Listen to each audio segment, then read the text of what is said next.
ఎప్పుడు చేసినట్టు కాకుండా డిఫరెంట్గా వెజిటేబుల్ రైస్ చేసుకుందాం.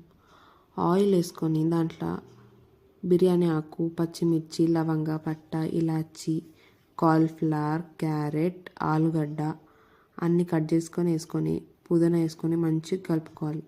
మంచిగా కలుపుకున్న తర్వాత అల్లం వెల్లిపాయ పేస్ట్ వేసి ఆ అల్లం వెల్లిపాయ పేస్ట్ మొత్తం అన్నిటికీ పట్టేటట్టు మంచిగా కలుపుకున్న తర్వాత కొంచెం మంచి గడ్డ పెరుగు వేసుకోవాలి. గడ్డ పెరుగు వేసుకొని ఆ పెరుగు అంతా అన్నిటికీ పట్టేటట్టు మంచిగా కలుపుకోవాలి. ఇది మా మమ్మీ స్టైల్. ఇంతవరకు నేను చూడలేదు యూట్యూబ్లో. ఉప్పు వేసుకొని ధనియాల పొడి వేసుకొని మంచిగా అన్ని కూరగాయలకు పట్టుకునేటట్టు కలుపుకోవాలి. కలుపుకున్న తర్వాత ఆల్రెడీ కడిగి నీళ్ళు పోసి పెట్టుకున్న బియ్యాన్ని ఆ కుక్కర్లో పోసేయాలి. పోసేసిన తర్వాత ఒక 3 to 4 విజిల్స్ వరకు పెట్టుకొని అయిపోయిన తర్వాత ఏదైనా మసాలా కర్రీతో తింటే సూపర్ ఉంటుంది. మేము మిరపకాయ మసాలా కర్రీతో తిన్నాము. మాకైతే మస్తు నచ్చింది. నచ్చితే మీరు ట్రై చేసి చెప్పండి ఎట్లుందో కమెంట్ చేయండి. Like, share.